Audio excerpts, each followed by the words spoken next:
얼마 전 저희 교회 성도님 중에 한 분이 저에게 이런 질문을 하셨어요. 목사님, 행복하세요? 이렇게 물어보시더라고요. 저는 목사님 행복했으면 좋겠습니다 라고 그렇게 이야기를 하시더라고요. 여러분들에게도 한번 여쭤보겠습니다. 여러분 행복하십니까? 아멘. 사실 모든 사람은 행복하고 싶어하는 마음들이 다 있습니다. 미국 독립선언문 안에 보면은 미국의 건국 이념을 이렇게 쭉 나열하는 그 내용이 있는데 한번 자막으로도 보여주시면 좋겠습니다. 여기 보면 한번 중간 이후부터 이렇게 모든 국민은 인간으로서의 존엄과 가치를 가지며 행복을 추구할 권리를 가진다 이렇게 되어 있습니다. 그러니까 이 미국의 건국 이념 가운데 굉장히 중요한 핵심 가치 세 가지가 있는데 life 생명, liberty 자유, 그 다음에 세 번째 the pursuit of happiness 행복을 추구할 권리가 있다. 그 기본적인 건국 이념을 가지고 이 미국 땅이 시작된 것을 우리는 알고 있습니다. 한국은 어떤가? 대한민국 헌법 제10조에 보면은 모든 국민은 인간으로서 존엄과 가치를 가지며 행복을 추구할 권리를 가진다. 이렇게 되어 있습니다. 이 두 가지 죄송합니다. 제가 아까 번역으로 생각해서 했는데 그 번역이 아니었네요. 그 처음에 나와 있는 걸 보면은 창조주로부터 양도할 수 없는 권리가 있다. 지금 그렇게 좀 써 있죠. By their creator with a certain 하고 쭉 이렇게 나가는 부분 중에 마지막에 행복 추구권이 있다. 이렇게 기록이 되어 있는 것을 보게 됩니다. 그리고 한국 그 지금 제 헌법 10조에는 그 밑에 있는 내용이 이렇게 나와 있는데 한국 법에도 아예 기재가 돼 있을 정도로 우리 모든 사람들은 사실 행복을 추구할 권리를 가지고 있는 것을 보게 됩니다. 문제는 행복을 어떻게 정의를 하는가입니다. 사실 오늘날 수많은 성도님들이 나는 구원받았다, 나는 하나님의 자녀다라고 말로는 그렇게 얘기를 하지만 실질적으로 이 행복이라는 기준을 세상과 동일하게 적용을 하면서 나는 참 불행해. 말로는 나는 하나님의 자녀다라고 얘기를 하지만 우리의 삶 속에서는 나는 불행한 삶을 살고 있다라고 그렇게 이야기하는 부분들을 보게 됩니다. 그러니까 분명히 우리는 행복의 정의를 잘 잡지 않으면 우리도 세상의 그 흐름에 휩쓸릴 수밖에 없다라는 것을 우리는 보게 됩니다. 그래서 오늘 이 시간 성경이 말하는 행복이 과연 무엇이고 세상이 말하는 행복과 무엇이 다르며 우리는 어떤 또 행복을 추구하며 살아가야 되는가를 또 하나님의 인도하심 속에 받기를 원합니다. 먼저 행복의 사전적 정의를 좀 보겠습니다. 여러분 행복의 사전적 정의를 보면은 행복이란 생활에서 충분한 만족과 기쁨을 느끼어 흐뭇함 또는 그러한 상태라고 이렇게 사전적 정의를 내리고 있습니다. 여기서 한 가지 질문이 생기죠. 그러면 행복과 복은 어떤 차이가 있을까요? 행복과 복. 분명히 다른 두 단어인데 사실 두 단어가 굉장히 밀접하게 연결되어 있기 때문에 때로는 혼용해서 사용되어지기도 합니다. 하지만 두 단어의 결정적인 차이점을 좀 우리가 살펴본다면은 복은 우리에게 주어진 좋은 상태를 말합니다. 그리고 행복은 그 주어진 상태를 통해서 느껴지는 좋은 감정을 말하고 있습니다. 그러니까 복은 상태를 말한다면 행복은 우리의 감정을 말한다고 볼 수 있죠. 그러니까 예를 들어서 여러분들의 몸이 건강한 상태를 유지하고 있습니다. 그것은 복입니다. 맞습니까? 근데 그 건강한 몸 상태 때문에 그것으로 인해서 내가 기뻐하고 즐거워하고 평안을 누린다면 그것은 행복이 되는 것입니다. 그러니까 굉장히 행복과 복은 좀 밀접한 관계에 놓여져 있다는 것을 우리가 알 수 있습니다. 그럼 이제부터 중요하게 우리가 살펴봐야 될 것은 그러면 성경은 우리들에게 행복에 대해서 무엇을 말하고 있는가 좀 살펴보겠습니다.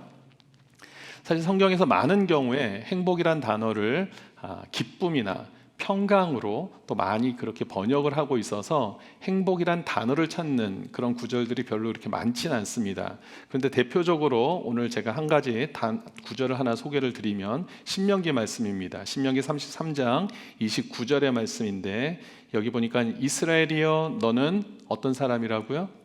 행복한 사람이라는 거예요. 이스라엘을 가리켜서 너는 참 행복한 사람이다 라고 이야기를 합니다. 자, 그렇다면 이스라엘이 이 당시 어떤 상황에 놓여져 있었는가, 정말 과연 행복을 누릴 수 있는 상황이었는가를 좀 살펴봅니다. 사실 이 당시에 신명기는 어느 시대에 쓰여진 책이냐면은 이스라엘이 출애굽한 이후에 이제 가나안을 들어가기 바로 직전에 이제 들어가는 그 가나안에 들어갈 이스라엘 백성들에게 모세가 마지막 유언과 같이 말씀을 남겨놓은 내용입니다. 그러니까 지금 어떤 상황이냐면 출애굽은 했으나 약속의 땅은 들어가지 못한 상태로 여전히 광야에서 거친 생활을 하고 있는 바로 그 찰나입니다. 행복할 게 그렇게 많아 보이지 않습니다. 그리고 앞으로 당장 가나안 땅을 들어가서 정복 전쟁을 해 나가야 되는, 목숨을 걸고 싸워야 되는 일을 목전에 두고 있는 사람들입니다. 과연 행복할 수 있을까? 사실 그렇게 보기는 어렵습니다. 그럼에도 불구하고 왜 성경은 이스라엘 백성들을 향하여서 하나님께서 그들을 행복하다라고 이야기한 것을 강조할까? 자, 이게 굉장히 중요한 포인트가 되겠죠. 자, 이어지는 구절을 보겠습니다. 너는 행복한 사람이로다. 그리고 왜 이들이 행복한가? 여호와의 구원을 너같이 얻은 백성이 누구냐? 여러분 발견하셨습니까? 그 이유를. 왜 이들이 행복한지 발견하셨어요? 그들의 정체성입니다. 그들은 이미 하나님으로부터 구원을 받은 백성이 되었기 때문에 너 참 행복하다라고 이야기를 하는 것입니다. 여러분 다시 한번 여쭤보겠습니다. 여러분 행복하십니까? 아멘. 왜 그렇습니까? 구원받은 백성이니까. 오늘 하나님께서 말씀하시는 거예요. 여러분들이 혹시라도 나는 이렇게 불행하지, 이민생활을 이렇게 3년, 20년, 30년, 40년 했는데도 이거밖에 안 돼? 라고 생각하고 있는 여러분들에게 아무개야, 너는 행복한 사람이다. 여호와의 구원을 너같이 얻은 백성이 누구냐? 주님이 지금 말씀하고 계십니다. 한번 따라해 보겠습니다. 나는 행복한 사람입니다. 아니 불행한 표정을 하면서 그렇게 말씀하지 마시고 정말 밝은 행복한 표정으로 나는 행복한 사람입니다. 여러분 행복한 사람이에요.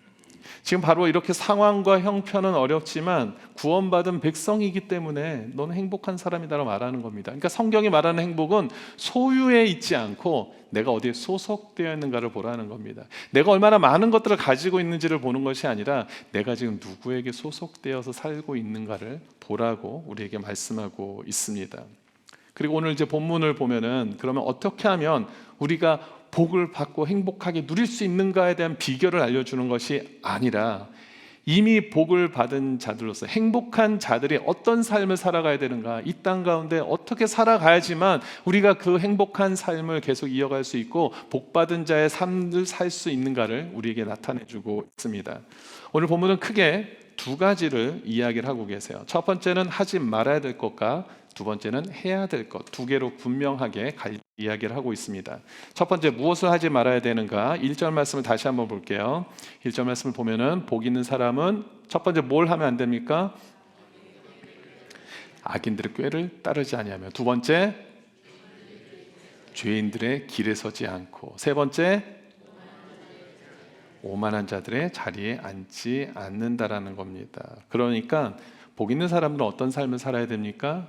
내 삶에 많은 것들을 어떻게 하면 더 얻어내야 되지, 더 얹힐 수 있을까, 이거를 고민할 게 아니라 오히려 떨쳐내야 된다는 겁니다. 무엇을 떨쳐내야 됩니까? 죄를 떨쳐내야 돼요.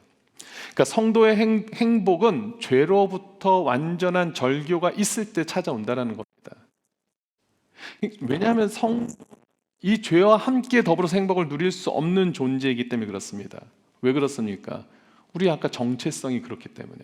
여러분 정체성이 어떻길래요? 하나님의 자녀이기 때문에. 하나님의 자녀는 예수 그리스도를 모시고 사는 사람이죠. 성령이 함께 하시는 사람이죠. 그렇기 때문에 죄와 함께 더불어 행복을 누릴 수 있는 것은 불가능하다는 겁니다. 시편 5편 4절과 5절 말씀 한번 같이 읽어볼게요. 시편 5편 4절에서 5절 말씀 연이어서 같이 쭉 읽어봅니다. 시작. 주는 죄악을 기뻐하는 신이 아니시니 악이 주와 함께 머물지 못하며, 주는 죄악을 기뻐하는 신이 아니시니 악이 주와 함께 머물지 못하며 오만한 자들이 주의 먹전에 서지 못하리이다. 지금 죄송합니다. 말씀이 지금 하는 이야기가 뭡니까? 하나님이 죄와 함께 같이 있을 수 없다. 여러분들 우리는 하나님을 모시고 살아가는 자들이잖아요. 그러니까 우리가 죄가 우리 안에 있을수록 우리는 행복할 수가 없는 겁니다. 나는 왜 이렇게 행복하지 않지? 저 사람은 신앙생활하면서 늘 행복해 보이는데 나는 왜 이렇게 행복하지 않지? 여러분 소유의 문제가 아닙니다. 우리가 하나님의 자녀임에도 불구하고 우리가 하나님의 자녀답게 살지 못하는 가운데서 빚어진 안타까운 상황이라는 것이죠. 여러분의 행복은 소유에서 오는 것이 아니기 때문에 그래요. 왜 그렇습니까? 우리가 하나님의 자녀이기 때문에. 우리가 하나님의 자녀가 된 이상에 우리는 다른 데서 행복을 얻는 존재가 안 된다는 겁니다. 여러분, 이것이 감사한 일입니까? 아니면 불행한 일입니까? 감사한 일이죠. 여러분들이 이미 예수 그리스도를 믿는 믿음 안에서 하나님의 자녀가 된 순간 그 이후부터는 우리의 행복은 세상으로부터 얻어질 수가 없어요. 우리 존재가 그렇습니다. 우리 이제 운명이 그렇게 되었습니다. 억울하세요? 우리는 하나님을 품고 사는 사람들이기 때문에, 하나님 우리와 함께 임재해 계신 사람들이기 때문에 우리는 하나님이 기뻐하시는 일을 할 때 행복해지고 하나님이 근심되는 일을 하게 되면 우리는 당연히 행복하지 않을 수밖에 없습니다.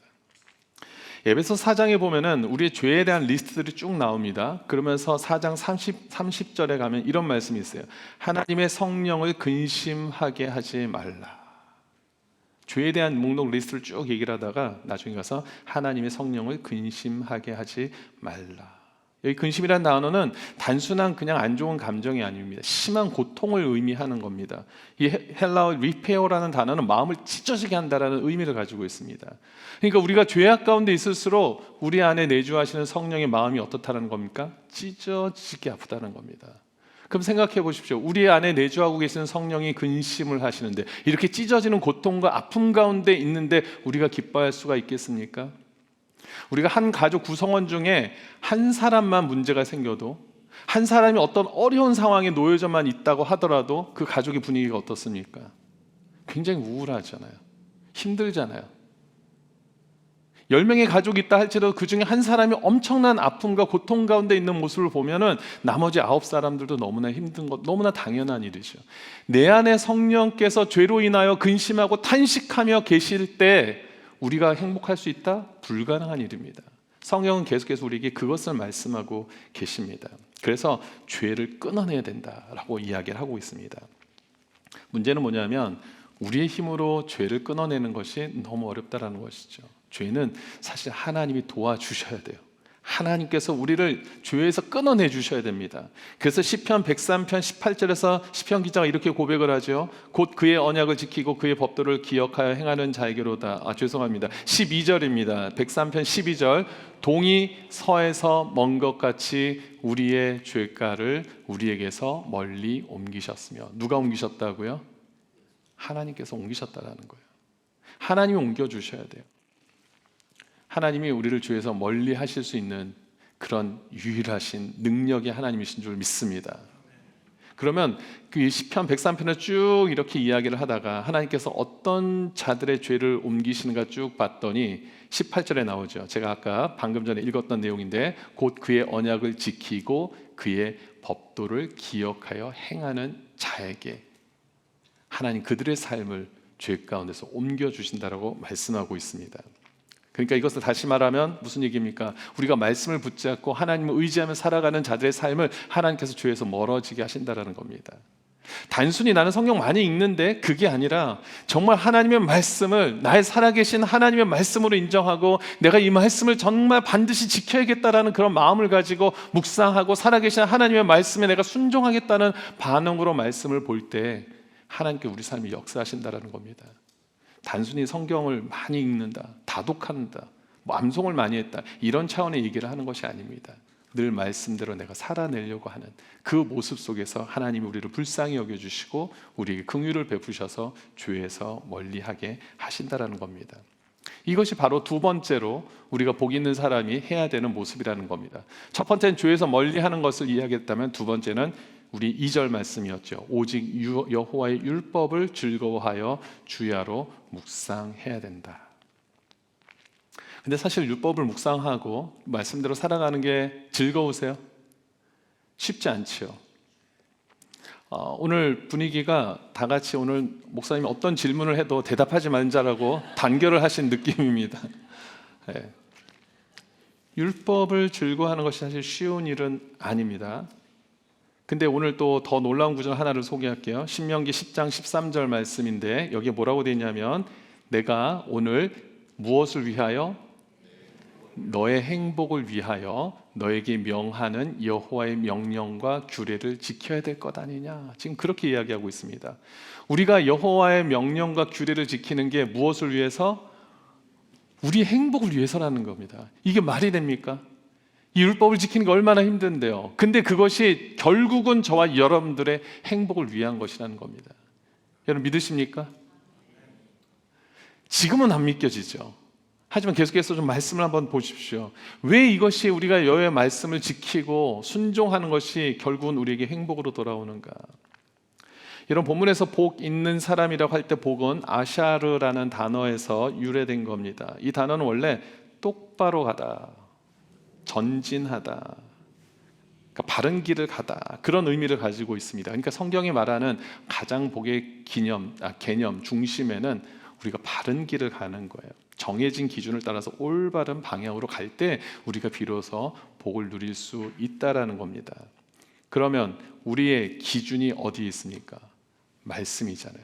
하나님 말씀을 통해서 우리 삶의 기준이 될 수밖에 없기 때문에 우리가 말씀을 접하면 접할수록 우리의 삶은 복으로 가득 찰 수밖에 없다라는 겁니다. 시편 119편 105절에 여러분 잘 아시는 말씀이 있죠. 주의 말씀은 내 발의 등이요 내 길의 빛이니이다. 하나님께서 우리 말씀이 우리 삶의 기준이 될 때 우리를 그렇게 인도하신다라는 거예요. 그렇게 이렇게 복된 말씀을 우리 삶의 기준으로 삼고 살아갈 때 하나님은 우리 삶을 어떻게 인도하시는가, 조금 더 구체적으로 세 가지를 좀 말씀을 드려볼게요. 첫 번째는 우리를 비전과 사명의 자리로 인도하십니다. 그리고 그것을 통해서 우리가 복을 누리게 하십니다. 누가복음 24장 32절 말씀 같이 한번 읽어볼게요. 시작. 그들이 서로 말하되 길에서 우리에게 말씀하시고 우리에게 성경을 풀어주실 때 우리 속에서 마음이 뜨겁지 아니하더냐 하고. 여러분 저게 지금 어떤 상황입니까? 예수님께서 죽으셨어요. 그랬더니 제자들이 어떻게 됩니까? 다 뿔뿔이 흩어져서 고향으로 막 돌아갑니다. 근데 예수님께서 부활을 하셨어요. 그리고 뿔뿔이 흩어져서 고향으로 가던 제자들을 만나 주신 겁니다. 그러면서 그들에게 하나님의 말씀을 풀어주기 시작했어요. 그랬더니 어떤 반응이 일어납니까? 우리 속에서 마음이 뜨겁지 아니하더냐.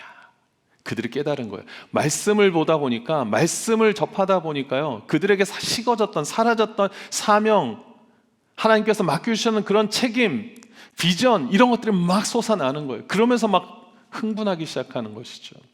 이런 성도가 언제 행복할까요? 우리에게 맡겨주신 비전과 사명을 깨닫고 그것을 실천해 나갈 때 우리가 행복한 줄 믿으시기 바랍니다. 이것이 행복이에요. 우리가 그것을 감당할 때 하나님께서 우리에게 엄청난 그 행복을 우리에게 허락하십니다. 또 말씀이 우리 삶에 끼치는 두 번째 영향이 있습니다. 어떻게 우리를 인도하시는가? 두 번째는 우리를 신뢰와 존중으로 살아갈 수 있게 인도하십니다. 하나님 우리에게 공동체를 허락하십니다. 그렇죠? 우리가 더블리싱 교회라는 공동체를 통하여서 우리 신앙을 또 이어가게 하십니다. 이 공동체가 어떤 공동체가 되기를 원하실까요? 어떤 공동체가 되기를 원하실까요? 하나님께서 사랑의 공동체가 원하시겠죠.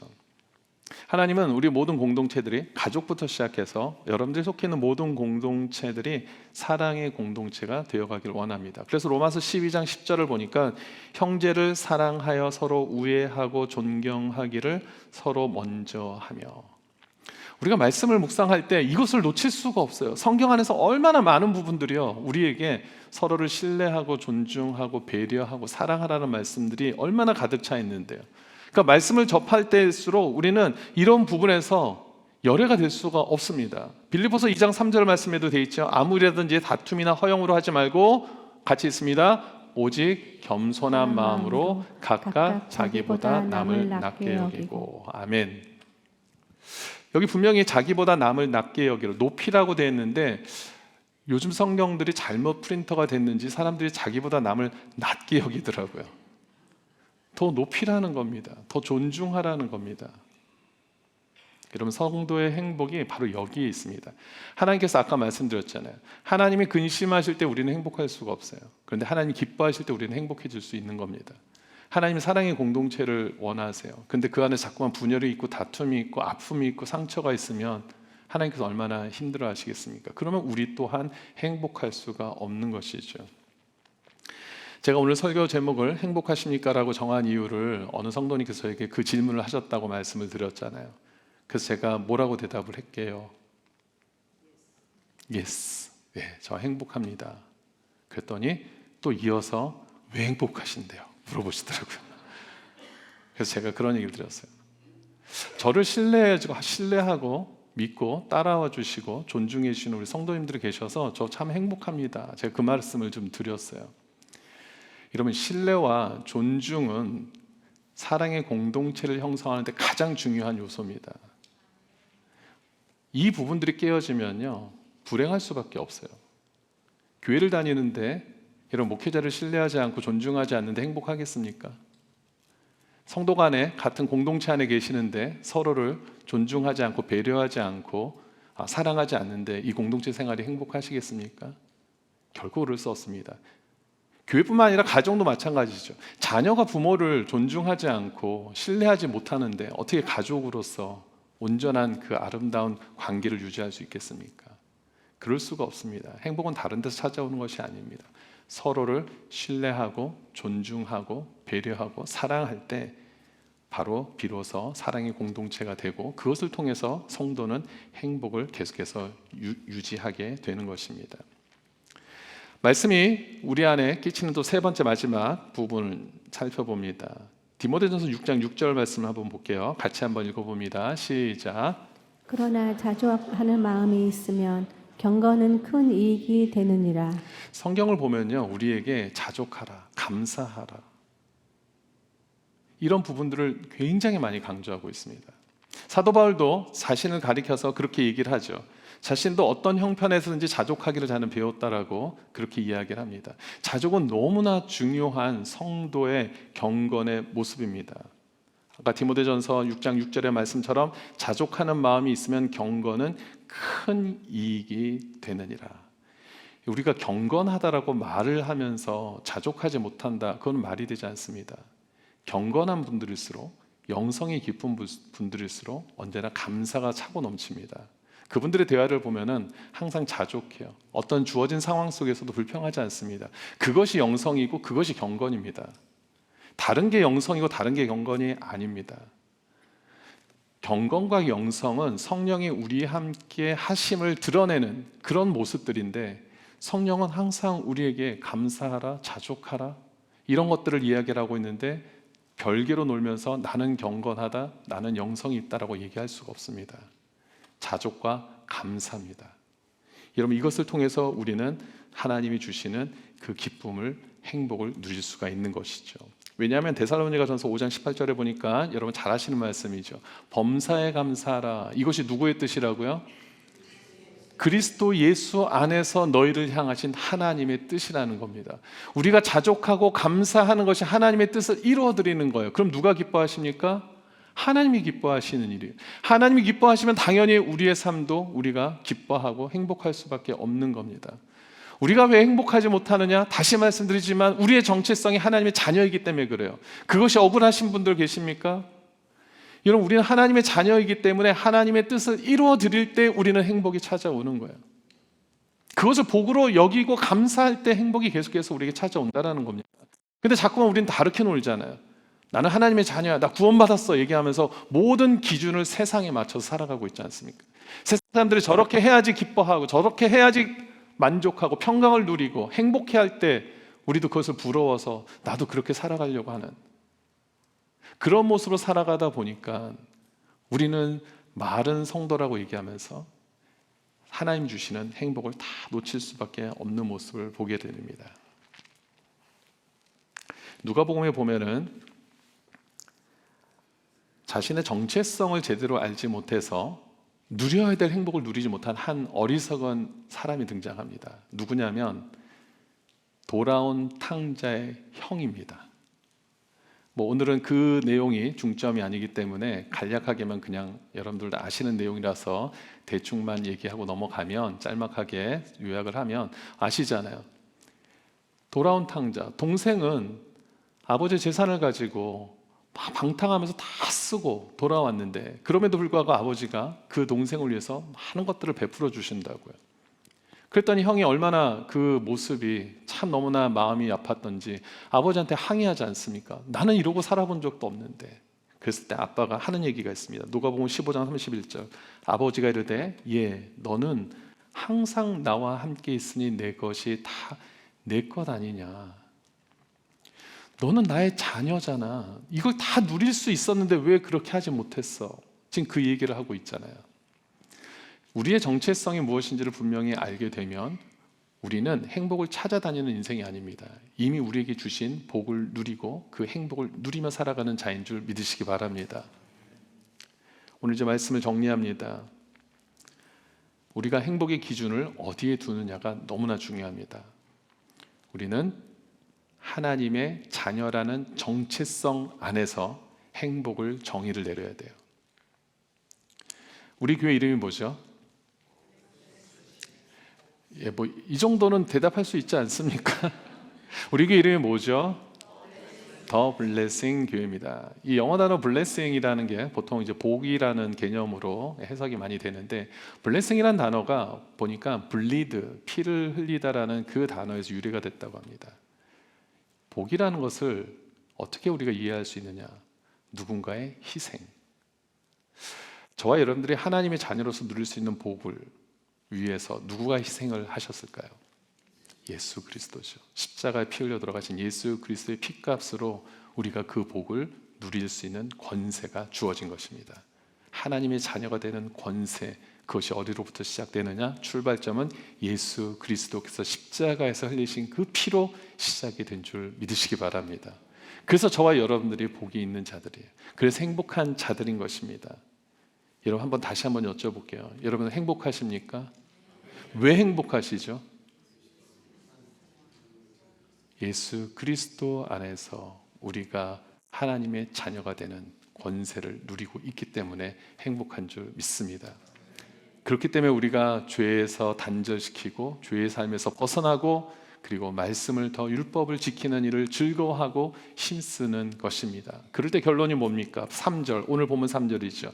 그가 시냇가에 심은 나무가 철을 따라 열매를 맺으며 그 잎사귀가 마르지 아니함 같으니 그 모든 일이 다 형통하리로다. 아멘.